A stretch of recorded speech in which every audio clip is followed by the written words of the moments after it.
ഈശോ മിശിഹായ്ക്ക് സ്തുതിയായിരിക്കട്ടെ. ഞാൻ മാണിപ്പറമ്പിലച്ചൻ. 72 ശിഷ്യന്മാരും എറണാകുളവും. ഏറ്റവും പുരാതനമായ അനാഫ്രയെ വികൃതമാക്കുന്ന തെമ്മാടികളായ വൈദികർ, അവർ പിന്തുണയ്ക്കുന്ന കുറച്ച് മെത്രാന്മാർ, അജ്ഞതയും അഹന്തയും അലങ്കാരമായി കൊണ്ട് നടക്കുന്നവർ. ഇതിലേക്ക് വെളിച്ചം വീശുന്ന ഒരു തിരുവചന പാഠമാണ് ഇന്ന് നമ്മുടെ സുവിശേഷ വിഷയം. സീറോ മലബാർ വേദ പഞ്ചാംഗം ഉയർപ്പുകാലം 5-ാം ഞായർ. ലൂക്കാസിന്റെ സുവിശേഷം 10-ാമത്തെ അധ്യായം 1 മുതൽ 12 വരെയുള്ള തിരുവചനങ്ങൾ. അനന്തരം കർത്താവ് വേറെ 70 പേരെ നിയമിച്ച് താൻ പോകാനിരുന്ന ഓരോ പട്ടണത്തിലേക്കും സ്ഥലത്തേക്കും 2 പേരായി അവരെ തനിക്ക് മുൻപേ അയച്ചു. അവൻ അവരോട് പറഞ്ഞു, കൊയ്ത്ത് വളരെ, വേലക്കാരോ ചുരുക്കം. അതിനാൽ കൊയ്ത്തിന് വേലക്കാരയക്കാൻ കൊയ്ത്തിന്റെ യജമാനനോട് അപേക്ഷിക്കുവിൻ.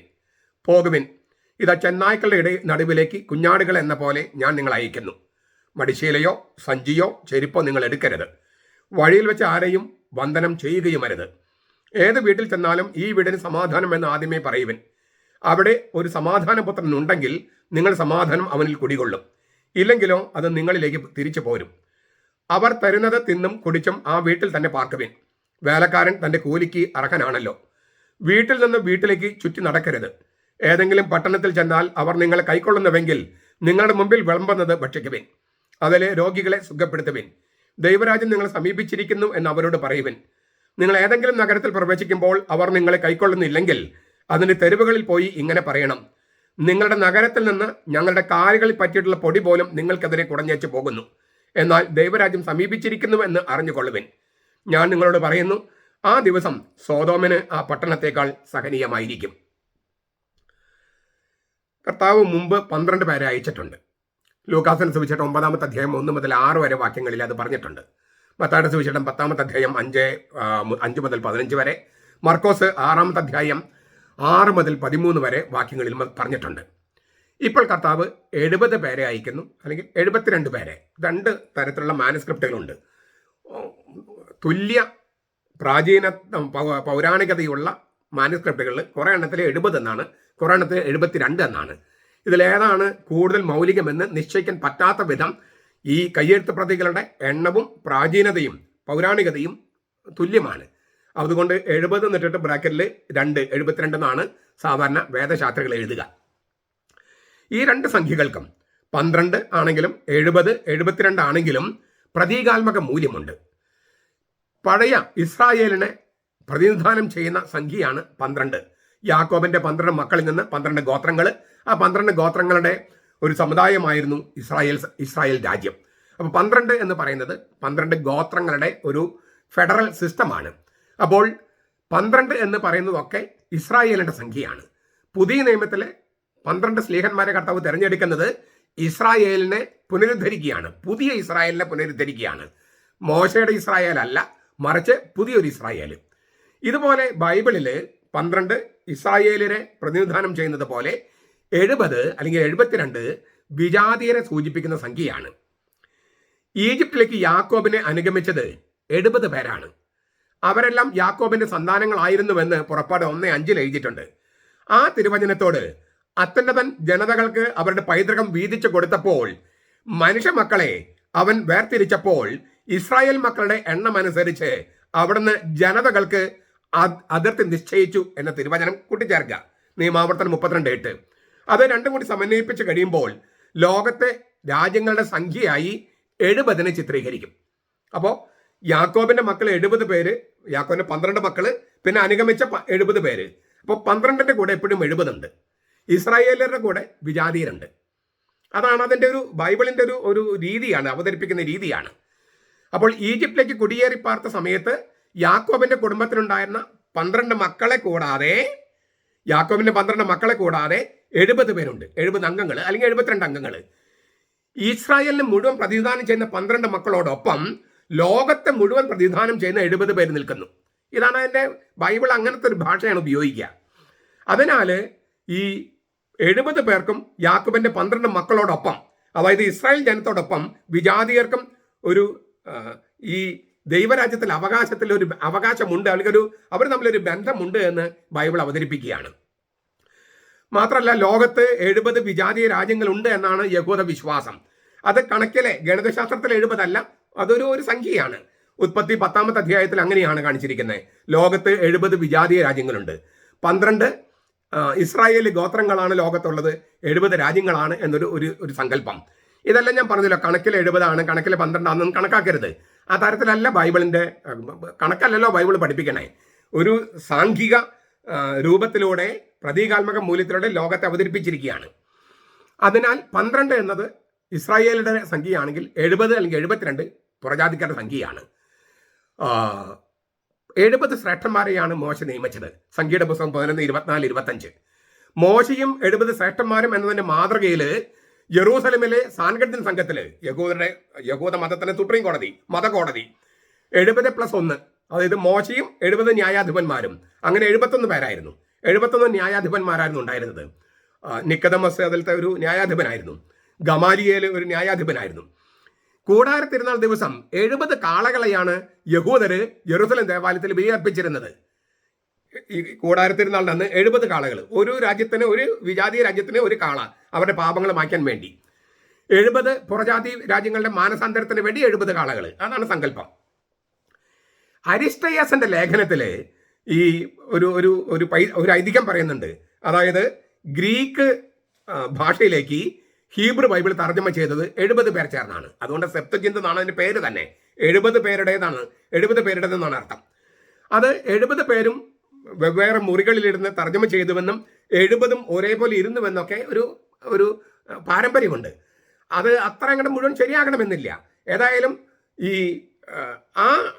ഐതിഹ്യമാണത്. പരിശുദ്ധാത്മാവിന്റെ പ്രചോദനത്തിലാണ് ഈ 70 പേരും അല്ലെങ്കിൽ 72 പേര് ചേർന്ന് ഈ ബൈബിൾ തർജ്ജമ ചെയ്തെന്നുള്ളത് കാണിക്കുന്ന ഒരു ഐതിഹ്യമാണ്. പക്ഷെ ഓർക്കുക, ഈ സെപ്തജിന്താണ് ആദിമസഭയുടെ ബൈബിള്, നമ്മുടെ കർത്താവ് ഈശോ മിശിഹായുടെ ബൈബിള്, പരിശുദ്ധ കന്യകാമറിയത്തിന്റെ ബൈബിള്, പത്രോസിന്റെയും പൗലോസിന്റെയും തോമാസിന്റെയും ഒക്കെ ബൈബിള് ഈ സെപ്തജിന്താണ്. പുതിയ നിയമത്തില്, പഴയ നിയമത്തിലുള്ള ഉദ്ധരണികൾ മുഴുവൻ മിക്കവാറും എല്ലാം തന്നെ ഈ സെപ്തജിന്തിൽ നിന്നാണ്. ഇപ്പം യുവതി ഗർഭം ധരിച്ചതാണ് ഹീബ്രുവിൽ കിടക്കണേ. കന്യക ഗർഭം ധരിച്ചു എന്നാണ് മത്തായി എഴുതിയിരിക്കുന്നത്. മത്തായിക്ക് അത് എവിടെ നിന്ന് കിട്ടിയത്? സെപ്തജിന്തിൽ നിന്നാണ്. സെപ്തജിന്തിൽ കന്യകാന്നാ കിടക്കണേ, യുവതി എന്നല്ല. അപ്പോൾ ഇങ്ങനെയുള്ള ഒരുപാട് സംഗതികൾ ഈ 70ഉമായിട്ട് ബന്ധപ്പെട്ടുണ്ട്. 70 പേർ ചേർന്നാണ് ഹീബ്രു മൗലിക ബൈബിള് ഗ്രീക്കിലേക്ക് തർജ്ജമ ചെയ്തത്. അത് 12x6 അല്ലേ, 12×6 72 ആയിരുന്നുവെന്നും ഒരു പാരമ്പര്യമുണ്ട്. അതാ ഞാൻ പറഞ്ഞത്, 70 ആണോ 72 ആണോ കർത്താവ് ശിഷ്യന്മാർ അയച്ചതെന്ന് നമുക്ക് കൃത്യം നിശ്ചയിക്കാൻ കഴിയില്ല. കാരണം മൗലികമായിട്ടുള്ള കയ്യെഴുത്ത് പ്രതികൾ രണ്ടും പറയുന്നുണ്ട്. ഇസ്രായേലിന്റെ വിശ്വാസം ലോകത്തിലെ മറ്റ് ജനതകൾക്ക് തുറക്കപ്പെടുന്നത് ഈ തർജ്ജമയോട് കൂടിയാണ്. സെപ്തജിന്ത്, അതായത് ഹീബ്രുവിലായിരുന്ന ബൈബിള് ഗ്രീക്കിലേക്ക് തർജ്ജമ ചെയ്തപ്പോഴാണ് ഈ ഇസ്രായേലിലെ വിശ്വാസം ലോകത്തിലെ മറ്റ് ജനതകളിലേക്ക് തുറക്കപ്പെട്ടത്. സത്യാന്വേഷികളായ അനേകരെ ഇസ്രായേലിന്റെ ദൈവത്തിലേക്ക് കൊണ്ടുവരാൻ പുരാതന കാലത്ത് ഈ സെപ്തജിന്ത് പരിഭാഷ വളരെ സഹായിച്ചിട്ടുണ്ട്. സെപ്തജിന്ത് പരിഭാഷ ഗ്രീക്ക് ലോകത്ത് വളരെ പ്രചരിച്ചിരുന്നത് കൊണ്ടാണ് പൗലോസിന് അവിടങ്ങളിലൊക്കെ പോയി മിശിഹായെക്കുറിച്ച് പ്രസംഗിക്കാൻ കഴിഞ്ഞത്. ദൈവവുമായിട്ട് ഊഷ്മളമായ സ്നേഹബന്ധത്തിലേക്ക് ജനങ്ങളെ അടുപ്പിക്കാൻ ഗ്രീക്ക് തത്വദർശനത്തിലെ ഈ ഏകദൈവ വിശ്വാസത്തിന് കഴിഞ്ഞില്ല. ഏകദൈവ വിശ്വാസമൊക്കെ അവിടെ കുറേശ്ശെ ഗ്രീക്കിലുണ്ടായിരുന്നു. ഈ ദേവീദേവന്മാരും അനേക ദേവഗണങ്ങളൊന്നും ഇല്ല എന്നുള്ള ചിന്തയ്ക്ക് സോക്രട്ടീസ് ഒക്കെ പഠിപ്പിക്കുന്നുണ്ട്. എങ്കിലും ഈ ദൈവവുമായിട്ടൊരു ഊഷ്മള ബന്ധത്തിലേക്ക് വരാവുന്ന തരത്തിലായിരുന്നില്ല തത്വചിന്ത. ബൈബിളിലെ ദൈവം വൈയക്തിക ദൈവമാണ് ഇല്ലേ. അവന് ഖേദിക്കുന്നു, ദേഷ്യം വരുന്നു. ഞാൻ അതേക്കുറിച്ചൊക്കെ പറഞ്ഞിട്ടുണ്ട്. ആളെന്ന് പറഞ്ഞ എന്താണ് അർത്ഥം എന്നൊക്കെ വളരെ വിശദമായിട്ട് ഞാൻ പറഞ്ഞിട്ടുണ്ട് ഇല്ലേ. ദൈവത്തിൻ്റെ കൈ, ദൈവത്തിന് വെളുത്ത മുടി, ദൈവത്തിൻ്റെ കരം അല്ലെ, വലത്തെ കരം, ഇടത്തെ കരം, ഇങ്ങനെ ഒരുപാട് കാര്യങ്ങൾ ബൈബിൾ പറഞ്ഞിട്ടുണ്ട്. അതായത് ഒരു ശക്തിയല്ല. ഇപ്പം പലപ്പോഴും പറയുന്നത് ദൈവം ഒരു ശക്തി ഉണ്ടെന്ന് ഞാൻ വിശ്വസിക്കുന്നു. അതെന്തൊരു മണ്ടത്തരാണത്. ശക്തിയാണോ ശരിക്കും? അത് ആളല്ലേ. ദൈവം ഉണ്ടെങ്കിൽ ദൈവം ആളാണ്. അപ്പോൾ ഈ ശക്തി, ഒരു പരാശക്തിയുണ്ട്. അവനെ നിങ്ങൾ ക്രിസ്തു എന്ന് വിളിച്ചോ, രാമെന്ന് വിളിച്ചോ, റഹീം എന്ന് വിളിച്ചോ, പക്ഷെ ഒരു ശക്തി ഉണ്ടെന്ന് ഞാൻ വിശ്വസിക്കുന്നൊക്കെ പറഞ്ഞാൽ ആ വിശ്വാസം എന്ന് പറയുന്നത് വളരെ അപക്വമായ വിശ്വാസമാണ്. വ്യക്തിപരമായ ബന്ധത്തിൽ ഏർപ്പെടുന്ന ഒരു ദൈവം, ഒരാള്, അതാണ് ദൈവം. അതിലേക്ക് കൊണ്ടുവരാൻ ഈ ഗ്രീക്ക് തത്വചിന്തകൾക്കോ പ്രത്യയശാസ്ത്രങ്ങൾക്കോ കഴിഞ്ഞില്ല. ഇതാണ് ഈ ഒരു ശക്തിയുണ്ട്, ഒരു പരാശക്തി ഉണ്ടെന്ന് ഞാൻ വിശ്വസിക്കുന്നു പറയുമ്പോൾ അതൊരു പ്രത്യയശാസ്ത്രമാണ്, മതമല്ല. ഒരു പ്രത്യയശാസ്ത്രമാണ്. പ്രത്യയശാസ്ത്രത്തിന് വൈയക്തിക ബന്ധമുണ്ടാവില്ല, വ്യക്തിപരമായ ബന്ധം ഉണ്ടാകില്ല. വ്യക്തിപരമായ ബന്ധം ഉണ്ടാകുന്നത് ബൈബിളിൽ ദൈവമാണ്. യാഹ്വേ, ഞാനായിരിക്കുന്നത് നിനക്ക് വേണ്ടിയാണ്. അതാണ് അതിൻ്റെ പോയിന്റ്. ഞാനായിരിക്കും നിനക്ക് വേണ്ടിയാണ്. എന്തൊരു ശക്തമായ വചനമാണത്. യാഹ്വേ എന്ന വാക്കിൻ്റെ ഏറ്റവും നല്ല പരിഭാഷ ഞാൻ പറയണേ. അയാം വാട്ട് അയാം എന്നാണ് നമ്മൾ പലപ്പോഴും പറയണേ. ഞാനാണ്. അങ്ങനെ നമ്മൾ ചെയ്താൽ പോരാ. ഞാനായിരിക്കുന്നത് നിനക്ക് വേണ്ടിയാണ്. ദൈവം നമ്മോട് പറയാ, ഞാനായിരിക്കും നിനക്ക് വേണ്ടിയാ. അത് ഏകസത്യ ദൈവം, സർവശക്തനായ ദൈവം അങ്ങനെ പറയുമ്പോൾ നമ്മൾ അവൻ തമ്മിൽ ഉണ്ടാകുന്ന ആ ബന്ധം ഉണ്ടല്ലോ, ആ ബന്ധം, സ്നേഹം ഇല്ലേ, ഊഷ്മളമായ ബന്ധം, ആ ബന്ധത്തിലേക്ക് കൊണ്ടുവന്നത് ഈ വെളിപാടിന്റെ ദൈവമാണ്. ഗ്രീക്ക് തത്വചിന്തയിലെ ദൈവമല്ല. പക്ഷേ ഗ്രീക്ക് തത്വദർശനവും ഈ ദൈവിക വെളിപാടും തമ്മിൽ സമന്വയിപ്പിക്കുന്നതിൽ സെപ്തിയുന്ത പരിഭാഷ, 70 പേർ ചേർന്ന് നടത്തിയ സെപ്തിയുന്ത പരിഭാഷ വളരെയധികം സഹായിച്ചു. അതുകൊണ്ട് തന്നെ പൗലോസിനെ പോലെ ഗ്രീക്ക് തത്വജ്ഞാനവും ഹീബ്രു ബൈബിളും അറിയാവുന്ന ഒരാൾക്ക് ഈ ഗ്രീക്ക് ലോകത്ത് മുഴുവൻ, റോമൻ ലോകത്ത് മുഴുവൻ, ഗ്രേക്കോ റോമൻ ലോകത്ത് മുഴുവൻ പോയി പ്രസംഗിക്കാനും കർത്താവിലേക്ക് ആളുകളെ കൊണ്ടുവരാനും കഴിഞ്ഞു. അത് 70 പേർ ചേർന്ന് തയ്യാറാക്കിയ ഈ ഗ്രീക്ക് ബൈബിൾ മൂലമാണ്. ചുരുക്കത്തില് ഈ 70 എന്ന സംഖ്യ വളരെ പ്രധാനപ്പെട്ടതായിരുന്നു ആദിമസഭയിലും കർത്താവിനും. അതുകൊണ്ടാണ് 70 പേരെ കർത്താവ് അയക്കുന്നത്. 70 പേര് ചെറിയൊരു സംഖ്യയല്ല, വളരെ പ്രധാനപ്പെട്ട സംഖ്യയാണ്. ഇങ്ങനെ പുറജാതിക്കാരുടെ സംഖ്യയായിരുന്നു 70എങ്കിലും സിനഗോഗിലെ ആരാധനക്രമത്തിലാണ് അവർ പങ്കെടുത്തത്. അതായത് ഗ്രീക്ക് ഭാഷയിൽ ഗ്രീക്ക് സംസാരിക്കുന്നവരും പുറജാതിക്കാരുമായ ആളുകൾ പൗലോസിന്റെയും മറ്റും ഈ പ്രസംഗത്തിലൂടെ മാനസാന്തരപ്പെട്ടപ്പോൾ യഹൂദരുടെ സിനഗോഗിലെ ആരാധനക്രമത്തിൽ പങ്കെടുത്തേ. അപ്പോൾ ഇസ്രായേലിന്റെ വിശ്വാസത്തിൽ ഒരു പങ്കുചേരുകയാണ്. ഇങ്ങനെയുള്ള ഇത്തരം കൂട്ടായ്മകളിലാണ് ആദിമ ക്രൈസ്തവരുടെ പ്രേക്ഷിത പ്രവൃത്തി ആദ്യമായി കാലെടുത്ത് വെച്ചതും അത് കാലുറപ്പിച്ചതും. അവിടെ നിന്നാണ് സുവിശേഷം പ്രചരിക്കാൻ തുടങ്ങിയത്. അവസാനം ഇപ്പോൾ എല്ലാ മനുഷ്യർക്കും ഇസ്രായേലിന് ദൈവത്തെ സ്വന്തമാക്കാൻ കഴിഞ്ഞിരിക്കുന്നു. ഇതാണ് പൗലോസിന്റെ വീക്ഷണം. ഇതാണ് പൗലോസ് അവതരിപ്പിച്ചത്. അപ്പൊ ഈ 70, പക്ഷേ അതിന്റെ തുടക്കമിടുന്നത് നമ്മുടെ കർത്താവ് ഈശോ മിശിഹയാണ്. 70 പേർ അയച്ചുകൊണ്ട് ഈ യഹൂദന്മാർക്ക് മാത്രമല്ല, 12 പേർക്ക് മാത്രമല്ല, ഇസ്രായേലിയർക്ക് മാത്രമല്ല, പുറജാതിക്കാർക്കും എൻ്റെ സുവിശേഷം ഉണ്ട് എന്ന് സൂചന കൊടുത്തത് 70 പേരല്ലെങ്കിൽ 72 പേരെ അയച്ചുകൊണ്ടാണ്. ഈ 2 പേരെ അയച്ചെന്നാണ്. 70 പേരാണെങ്കിൽ 35 പേർ, 72 പേരാണെങ്കിൽ 36 പേർ. അങ്ങനെയാണ് കർത്താവ് അയച്ചത്. അവരെ അഡ്വാൻസ് ടീമായിട്ടാണ് അയച്ചത്. തനിക്ക് മുമ്പേ എല്ലാ പട്ടണങ്ങളിലേക്കും ഗ്രാമങ്ങളിലേക്കും പോകാൻ, കർത്താവ് പോകാനിരുന്ന സ്ഥലങ്ങളിലേക്കാണ് ഇവരെ മുൻകൂട്ടി അയക്കുന്നത്. അപ്പോൾ ഒരു അഡ്വാൻസ് ടീമാണ്, കർത്താവിൻ്റെ ഒരു അഡ്വാൻസ് ടീമാണ്. ഇതിൻ്റെയൊക്കെ വെളിച്ചത്തിൽ, ഇതാണ് പിന്നത്തെ സുവിശേഷ ഭാഗം. ഇതിൻ്റെ വെളിച്ചത്തിൽ നമുക്ക് കുറച്ചുകൂടി കർത്താവിൻ്റെ ശിഷ്യന്മാരെ കുറച്ചുകൂടി നമുക്കൊന്ന് അടുത്ത് കാണാം. ഈശോ മിശിഹായ്ക്ക് ഏറ്റവും അടുപ്പമുണ്ടായിരുന്ന ഒരു ശിഷ്യൻ യോഹന്നാൻ. പക്ഷെ അവനെ അല്ല, ഏറ്റവും അടുപ്പുണ്ടായിരുന്ന യോഹന്നാനെ അല്ല സഭയുടെ തലവനാക്കിയത്, പത്രോസിനെയാണ്. ലീഡർഷിപ്പ് ക്വാളിറ്റി ഉണ്ടായിരുന്ന പത്രോസിനെയാണ്. അപ്പോൾ സ്നേഹത്തിൻ്റെ ഒരു പരമാധികാരമുണ്ട്, അധികാരത്തിൻ്റെ പരമാധികാരമുണ്ട്. അപ്പോൾ അധികാരത്തിൻ്റെ പരമാധികാരത്തെയാണ് പത്രോസ് ഏൽപ്പിക്കുന്നത്. പക്ഷെ അതിനു മുമ്പ് ഒരു ചോദ്യമുണ്ട്, ഇവരെക്കാൾ അധികം നീ എന്നെ സ്നേഹിക്കുന്നുവോ? സ്നേഹത്തിന്റെ പരമാധികാരം ഇല്ലാത്തവനെ അധികാരത്തിന്റെ പരമാധികാരം കൊടുത്തിട്ട് കാര്യമില്ല. അതുകൊണ്ടാണ് നീ എന്നെ സ്നേഹിക്കുന്നുവോ.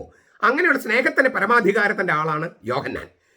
പിന്നെ അധികാരം കൊടുത്തിരിക്കുന്ന ഒരു പദവിയുടെ പരമാധികാരത്തിന്റെ ഇത് കൊടുത്തിരിക്കുകയാണ് പത്രോസിന്. പക്ഷേ സ്നേഹത്തിന്റെ പരമാധികാരം ഉണ്ടെങ്കിൽ അത് കൊടുക്കുന്നുള്ളൂ എന്ന് കർത്താവ് വെളിപ്പെടുത്തിയിട്ടുണ്ട്. ഇവരെക്കാൾ അധികം നീ എന്നെ സ്നേഹിക്കുന്നുവെന്ന് ചോദിച്ചുകൊണ്ട്. അപ്പോൾ പത്രോസിന്റെ കൂടെ ഈ യോഹന്നാനും യാക്കോബും, അങ്ങനെ 3 പേര്. അപ്പോൾ കർത്താവിന് ഒരു അടുത്ത ശിഷ്യൻ, പിന്നെ 3 പേര് ഇല്ലേ, 3 പേര്, പത്രോസ്, യാക്കോബ്, യോഹന്നാൻ. അപ്പോൾ യോഹന്നാൻ ഈ 3 പേരിലുണ്ട്. പത്രോസ് നേതാവായിരിക്കുന്നത് ഈ 3 പേരുടെ മാത്രമല്ല, 12 പേരുടെയാണ്. പിന്നെ 70 പേരുടെയാണ്. അപ്പോൾ ഒരാള്, 3 ആള്, 12, 70 അല്ലെങ്കിൽ 72, പിന്നെ 500-ലധികം ശിഷ്യന്മാർ. ഇങ്ങനെയാണ് പോകുന്നത്. ഒരു സ്ലീഹായുടെ കീഴിൽ 12 സ്ലീഹന്മാർ, ഒരു സ്ലീഹയുടെ കീഴിൽ 6 പേരെന്നാണ്. അപ്പോൾ 12 × 6 72. അതാണ് 72ന്റെ കണക്ക് വരുന്നത്. പക്ഷെ ചിലയിടത്തെല്ലാം 70 കാണുന്നുള്ളൂ താനും. 70ന്റെ കാരണം ഞാൻ പറഞ്ഞു കഴിഞ്ഞു. മോശയും 70 ന്യായാധിപന്മാരും പിന്നെ 70 രാജ്യങ്ങളാണ് ലോകത്തുള്ളതെന്ന് കണക്കാക്കി. യാക്കോബിന്റെ കൂടെ 70 പേരാണ് ഈജിപ്തിലേക്ക് പോയത്. അപ്പോൾ 12 മക്കളും പിന്നെ ബാക്കിയുള്ളവർ. അപ്പോൾ ഇതിങ്ങനെയുള്ള ഒരുപാട് കാര്യങ്ങളുള്ളതുകൊണ്ട് 70 എന്നോ അല്ലെങ്കിൽ ഓരോ സ്ലീഹയുടെ കീഴിലും 12 സ്ലീഹന്മാരുടെ കീഴിൽ 6 പേര് വീതം 72 എന്നോ, ഇത് രണ്ടിനും തുല്യമായി പ്രാധാന്യം കൊടുത്തിട്ടാണ് ബൈബിൾ എഴുതിയിരിക്കുന്നത്. ഈ 70 പേര് ആരൊക്കെയായിരുന്നു നമുക്കറിയോ? പേരുകൾ ക്രിസ്തുവർഷം 165 മുതൽ 235 വരെ ജീവിച്ചിരുന്ന ഒരാളാണ് റോമായിലെ ഹിപ്പോളിറ്റസ്. ക്രിസ്തുവർഷം 165 235 കാലയളവിൽ അദ്ദേഹത്തിന്റെ പേരിൽ അറിയപ്പെടുന്ന ഒരു രേഖയുണ്ട്. ആ ഈ 325 നിക്ക സൂനോദോസ് പറയുന്ന പിതാക്കന്മാരെ കുറിച്ചുള്ള ഒരു രേഖയിൽ ഹിപ്പോളിറ്റസിന്റെ പേരിൽ ഒരു രേഖയുണ്ട്. അതിൽ ഈ 70 ശിഷ്യന്മാരുടെ പേരുകളുണ്ട്. 70 ശിഷ്യന്മാരുടെ പേരുകൾ. ഇരണേവസിന്റെ പേരിൽ ഒരു രേഖയുണ്ട്, അതിലും പേരുകളുണ്ട്. അതിൽ ഇപ്പൊ നമുക്ക് ഒന്ന് രണ്ട് പേരുകൾ നമുക്ക് പെട്ടെന്ന് മനസ്സിലാകും. പത്രോസിന് ശേഷം ആരായിരുന്നു മാർപ്പാപ്പയായിരുന്നേ റോമില്? പത്രോസിന് ശേഷം 68 മുതൽ 80 വരെ ലീനൂസ് രണ്ടാമത്തെ മാർപ്പാപ്പ. പത്രോസിന് ശേഷം രണ്ടാമത്തെ മാർപ്പാപ്പ ലീനൂസ്. ആ ലീനൂസ് ഈ 70 പേരിൽ ഒരാളായിരുന്നു. അപ്പൊ ഈ ഹിപ്പോളിറ്റസിന്റെ പേരിലുള്ള ഈ പട്ടികയിൽ 4ാമത്തെ പേര് തദ്ദേവുസ് എന്നാണ്. തദ്ദേവുസ് ആരാണ്? തദ്ദേവുസ് എന്നറിയോ? തദ്ദേവുസ് ലത്തീനില് റോമിൽ എഴുതിയിരിക്കുന്ന രേഖയിൽ തദ്ദേവുസ്, സുറിയാനിയില് അദ്ദായി, എദേസായിൽ അദ്ദായി. ആരാ അദ്ദായി എന്നറിയില്ലേ? നമ്മൾ ദിവസം ചൊല്ലുന്ന കുർബാനയില്ലേ, ആ കുർബാന തയ്യാറാക്കിയ ആള് അദ്ദായി. അറബികളുടെ രാജാവ് എന്നറിയപ്പെട്ടിരുന്ന അബ്ഗാർ 5ാമന്റെ അടുക്കലേക്ക് ദൂതുമായി പോയത് ഈ അദ്ദായിയാണ്. തദ്ദേവുസ് റോമൻ പേരാണ്. ആ തദ്ദേവുസ്, യൂത തദ്ദേവുസ് എന്നൊക്കെ പറയല്ലോ, അതിന്റെ സുറിയാനി ഈ തത്സമമാണ് അദ്ദായി. ഈ അദ്ദായി അറബികളുടെ രാജാവ് എന്നറിയപ്പെടുന്ന അബ്ഗാർ 5ാമന്റെ അടുക്കൽ ദൂതുമായി പോകുന്നുണ്ട്. ഉക്കാമ എന്നാണ് ആ രാജസ്ഥാനത്തിന്റെ പേര്. അദ്ദേഹത്തിന്റെ രാജസ്ഥാനത്തിന്റെ പേര് ഉക്കാമ എന്നാണ്. എദയസായി ആയിരുന്നു അറബി രാജ്യത്തിന്റെ തലസ്ഥാനം. അവിടെ ദൂതുമായി പോയ, സുവിശേഷവുമായി പോയ അദ്ദായിയെ എദേസായിൽ അദ്ദായി എന്നാണ് വിളിക്കുന്നത്. എദേസായിൽ അദ്ദായി. ആ മാറി എന്ന് പറഞ്ഞിട്ട് ഒരാളുണ്ട്. മാറിയുടെ നടപടികൾ എന്ന് പറഞ്ഞൊരു ഗ്രന്ഥമുണ്ട്. ഇപ്പൊ നമ്മൾ ഈ ഖുറാൻ എന്ന് പറഞ്ഞില്ലേ, ദൈവത്തിന്റെ വെളിപാടെന്ന് പറഞ്ഞ് മുസ്ലിം സഹോദരന്മാർ നടക്കുന്ന ഖുറാൻ, അത് എഴുതപ്പെടുന്നതിന് മുമ്പുള്ള ഒരു രേഖയാണ് ഈ മാറിയുടെ നടപടികൾ. അതിനകത്ത് മെസപ്പൊട്ടോമിയ, പേർഷ്യൻ സാമ്രാജ്യം തുടങ്ങിയ സ്ഥലങ്ങളിൽ സുവിശേഷം പ്രഘോഷിക്കാൻ വേണ്ടി അദ്ദായി ചുമതലപ്പെടുത്തിയ ആളാണ് മാറി. ദ ഡോക്ട്രിൻ ഓഫ് അദ്ദായി എന്ന് പറഞ്ഞിട്ട് മറ്റൊരു ഗ്രന്ഥമുണ്ട്, ദ ഡോക്ട്രിൻ ഓഫ് അദ്ദായി. അതിനകത്ത് അദ്ദായി പരിശീലനം കൊടുത്ത വേറെ 2 പേരുടെ പേര് പറയുന്നുണ്ട്, അഗ്ഗായി, പാലൂത്ത്. ഇതൊക്കെ തോമായുടെ സിംഹാസനം എന്ന പറഞ്ഞ പുസ്തകത്തിനകത്ത് ഞാൻ തോമായുടെ ഈ പിൻഗാമികൾ ആരാണെന്നൊക്കെ ലിസ്റ്റ് ഞാൻ കൊടുത്തിട്ടുണ്ട്. അതിനകത്ത് ഇതൊക്കെ ഞാൻ സൂചിപ്പിച്ചിട്ടുണ്ട്. ഇതൊക്കെ രേഖകളാണ്. എന്തുമാത്രം ഇവ ചരിത്രപരം വിശ്വസിക്കാം എന്ന കാര്യത്തിലൊക്കെ തർക്കമുണ്ട്. പക്ഷേ ഈ രേഖ പറയുന്ന 2ാമത്തെ ആള് ലീനുസ് ആണ് റോമിലെ മെത്രാൻ എന്ന്, റോമിലെ മാർപ്പാപ്പ എന്ന് ലത്തീൻ സഭയും കത്തോലിക്കരൊക്കെ വിശ്വസിക്കുന്നെങ്കിൽ അദ്ദായിയെക്കുറിച്ച് പറയുന്നതും വിശ്വസിച്ചോടെ. പത്രോസിന് പിൻഗാമിയായിട്ട് വന്ന 2ാമത്തെ മാർപ്പാപ്പ ലീനുസ് ആണെന്ന് ഈ രേഖ അനുസരിച്ച് നമ്മൾ പറയണേ. അതാണ് കത്തോലിക്ക സഭയും ക്രിസ്ത്യാനികളും വിശ്വസിക്കുന്നെങ്കിൽ ഈ രേഖ തന്നെ അദ്ദായിയെ കുറിച്ചും മാറിയെക്കുറിച്ചും പറയുന്നത് നമുക്ക് വിശ്വസിക്കാൻ എന്താ പ്രയാസം? ഇത് വിശ്വസിക്കാതെ അദ്ദായി മാറി എന്നുള്ളതൊന്നും ഇല്ലെന്ന് പറഞ്ഞ് നടക്കുകയാണ്. നമ്മൾ എറണാകുളം അങ്കമാലി അതിരൂപതയിലെ സീറോ മലബാറിൽ പെട്ട കുറെ വൈദികരും അവരെ പിന്താങ്ങുന്ന കുറച്ച് മെത്രാന്മാരും. നമ്മൾ അവരെന്താ ചെയ്യേണ്ടത്?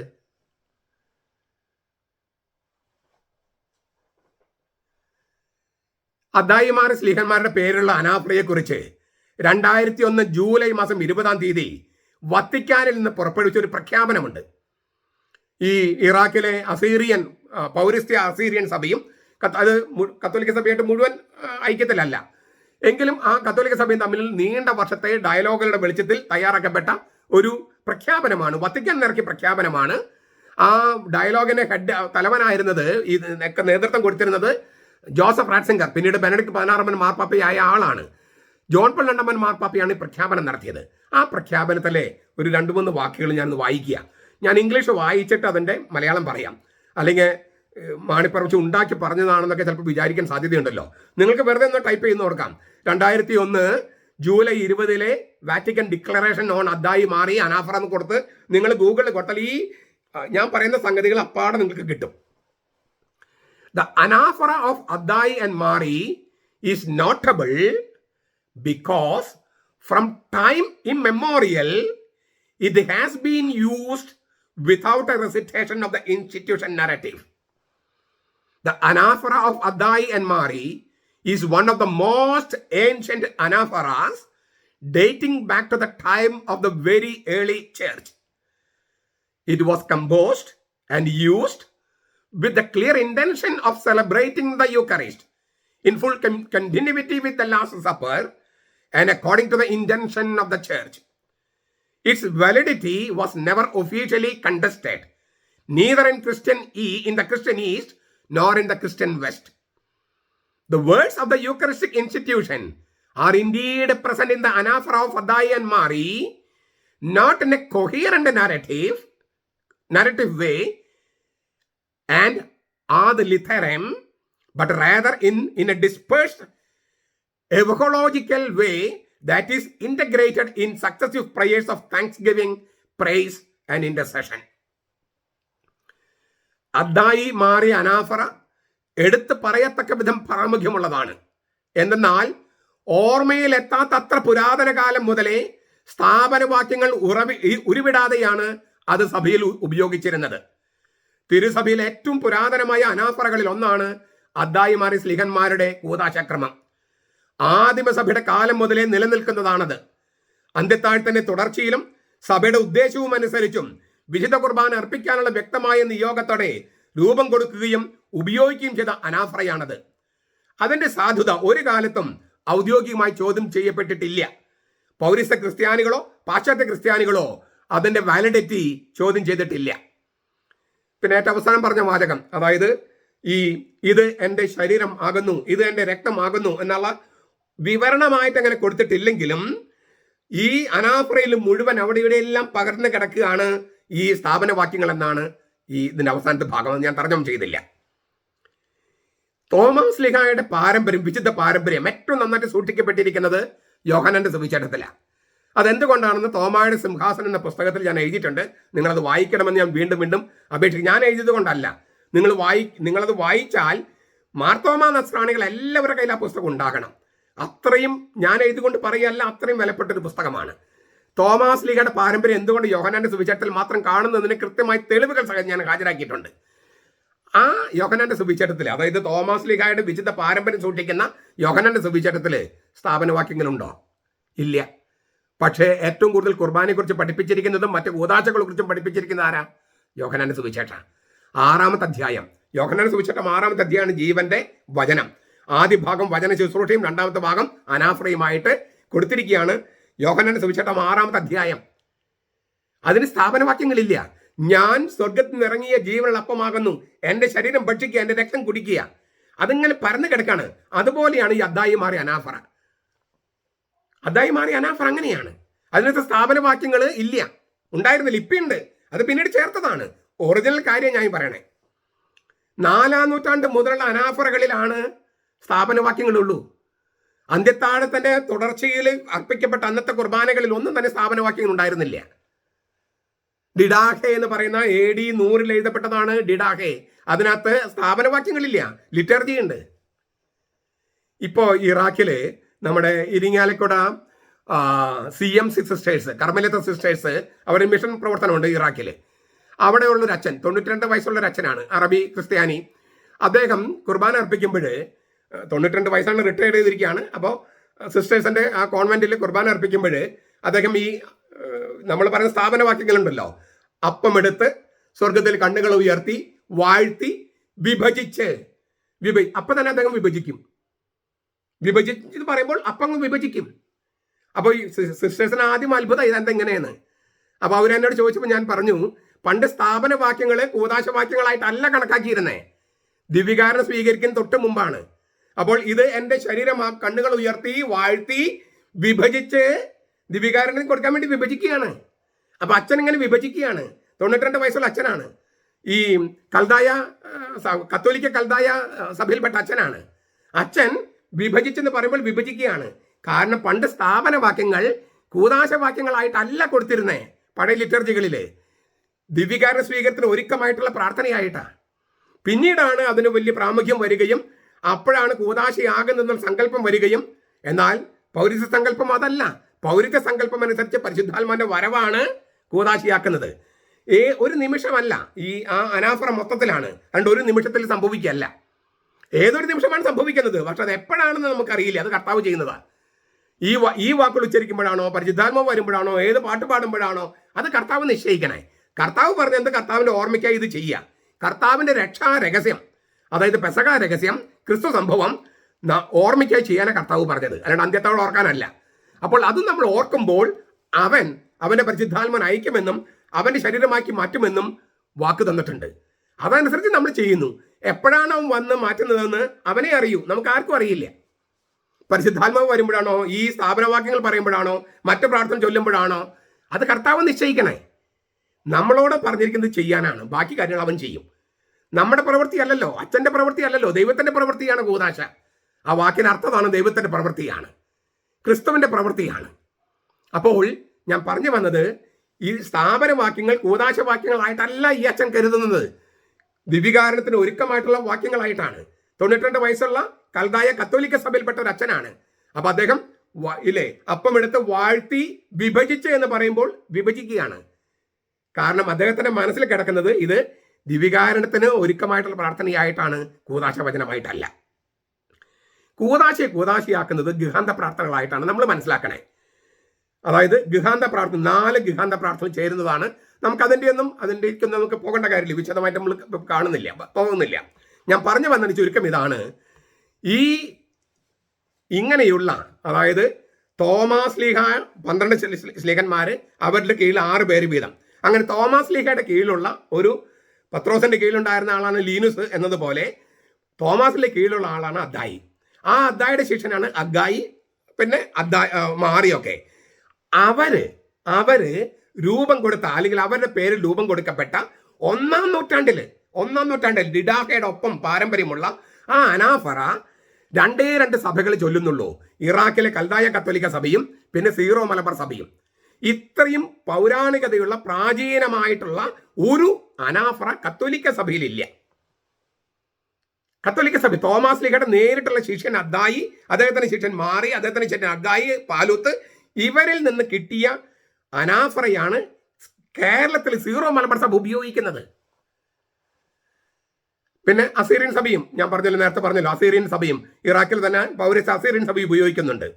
ഇത്രയും പ്രാചീനമായ പുരാതനമായ നിധിയാണ് എറണാകുളം അങ്കമാലി അതിരൂപതയിലെ തെമ്മാടികളായ കുറച്ച് വൈദികരുടെ പിടിവാശി മൂലം വികൃതമായിരിക്കുന്നത്. ആ വൈരൂപ്യത്തിന് കൂട്ടുനിൽക്കാനായിട്ട് അജ്ഞതയും അഹന്തയും അലങ്കാരമായി കൊണ്ട് നടക്കുന്ന കുറച്ച് മെത്രാന്മാര്, അജ്ഞതയും അഹന്തയും അലങ്കാരമായി കൊണ്ട് നടക്കുന്നവരെയാണ്, അവരെ മാത്രമാണ് ഞാനിവിടെ ഉദ്ദേശിക്കുന്നത്, മറ്റാരെയുമല്ല.